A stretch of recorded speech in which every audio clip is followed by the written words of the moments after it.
अस्सलाम वालेकुम and welcome to Nayyar Academy of Computer and Science. मैं हूं आपका टीचर सर नैयर। आज की इस वीडियो में एक्सेल के अंदर हम देखेंगे कि कैसे डाटा मुख्तलिफ फाइल्स का डाटा एक्सेल के अंदर इंपोर्ट करते हैं। तो चलिए वीडियो शुरू करते हैं।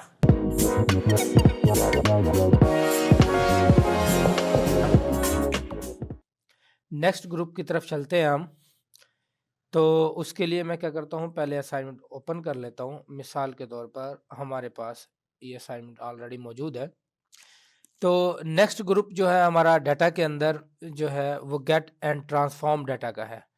तो जैसा कि आपको ग्रुप के नाम से ही पता चल गया है कि गेट एंड ट्रांसफॉर्म डाटा मतलब आप किसी भी डाटा को किसी भी जगह से आउटसाइड दिस जो है असाइनमेंट दिस वर्कबुक आप हासिल कर सकते हैं। किसी भी असाइनमेंट को, किसी भी डाटा को हासिल कर सकते हैं।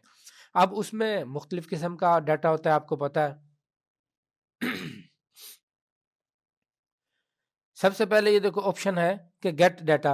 गेट डाटा में आप देखते हैं, जैसे इसको ओपन करते हैं तो आप डाटा फ्रॉम एक्सेल वर्कबुक, किसी और वर्क एक्सेल की वर्कबुक से भी डाटा ला सकते हैं आप। उसके अलावा जो हमारे पास टेक्स्ट फाइल फॉर्मेट में या CSV फाइल फॉर्मेट होता है, coma separated value file format होता है, उसके अंदर जो डाटा है वो भी आप एक्सेल के अंदर खोल सकते हैं, ला सकते हैं।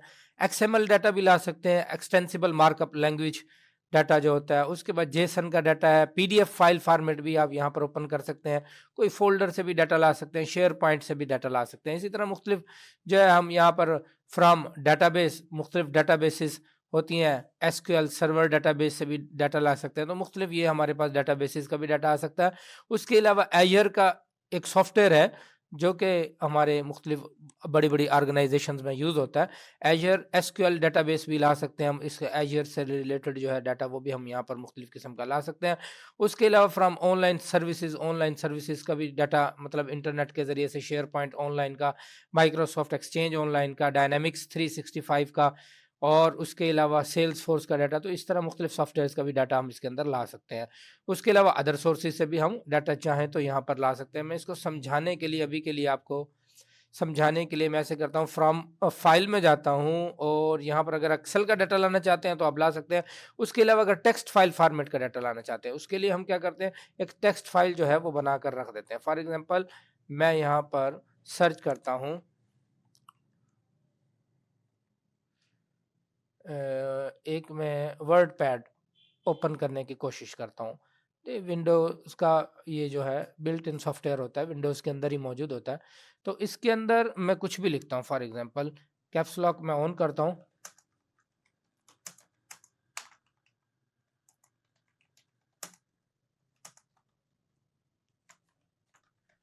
मैं यहाँ पर कुछ लिखा, एकेडमी का नाम लिखा, और फाइल में आके जैसे ही मैं सेव पर क्लिक करता हूँ तो आप देख सकते हैं रिच टेक्स्ट फाइल फॉर्मेट है, RTF फाइल फॉर्मेट आ रहा है, जो कि टेक्स्ट फाइल फॉर्मेट होता है।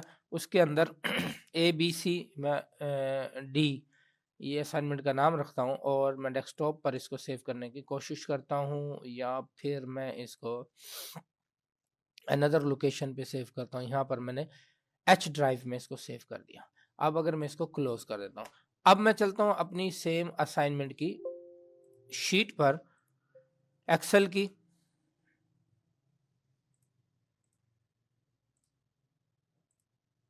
एक्सेल शीट हमारे पास ओपन हो गई है। गेट डाटा में आते हैं, फ्रॉम फाइल में आते हैं, और यहाँ पर हम फ्रॉम टेक्स्ट और CSV जैसे इधर क्लिक करते हैं और हम H ड्राइव में जाते हैं, और ये हमारे पास जो टेक्स्ट फाइल फॉर्मेट वो मौजूद है। इसकी एक्सटेंशन भी लिखी हुई है साथ जो है TXT। इस पर क्लिक करते हैं, इंपोर्ट पे जैसे ही क्लिक करते हैं आप देख सकते हैं कि यहाँ पर जो है हमारे पास ये देखें फाइल आ गई है हमारे पास ये, और इसको हम यहाँ पर लोड भी कर सकते हैं, ट्रांसफॉर्म डाटा भी कर सकते हैं। यहाँ से ट्रांसफॉर्म भी कर सकते हैं डाटा को, और हम चाहें तो इसको लोड भी कर सकते हैं। तो अभी के लिए मैं क्या करता हूँ, इसको कीप पर क्लिक करता हूँ तो ये देखिए हमारे पास ये डाटा यहाँ पर आ चुका है। जो हमारे पास टेक्स्ट फाइल फॉर्मेट में डाटा था वो यहाँ पर हमारे पास जो है टेबल की सूरत में यहाँ पर आ चुका है डाटा, एक न्यू शीट पे आ चुका है। ठीक है, उस शीट का नाम भी आ चुका है। तो इस तरीके से एक न्यू शीट पे हम डाटा ला सकते हैं। इसी तरह मुख्तलिफ फाइल्स का जो डाटा है वो आप इंपोर्ट करके यहाँ पर ला सकते हैं। उसके अलावा फ्रॉम वेब है, वेबसाइट से कुछ डाटा लाना चाहते हैं। मिसाल के तौर पर यहाँ पर इंटरनेट में ऑन करता हूँ और इंटरनेट ऑन करने के बाद मैं चाहता हूँ यहाँ पर किसी वेबसाइट का डाटा लाऊं। उसके लिए मैं ये सेल सेलेक्ट करता हूँ। सेलेक्ट करने के बाद फ्रॉम वेब पे जैसे ही मैं क्लिक करता हूँ तो आप देख सकते हैं यूआरएल मांग रहा है हमें, वेबसाइट का यूआरएल।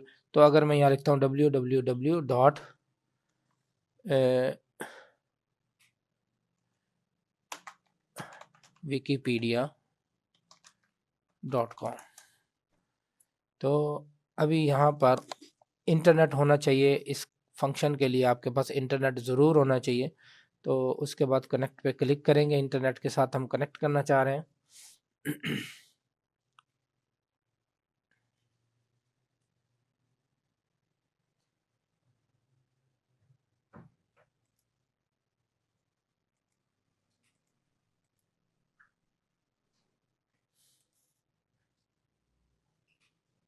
तो इस तरीके से ये देखिए हमारे पास ये कुछ चीज़ें आ चुकी हैं।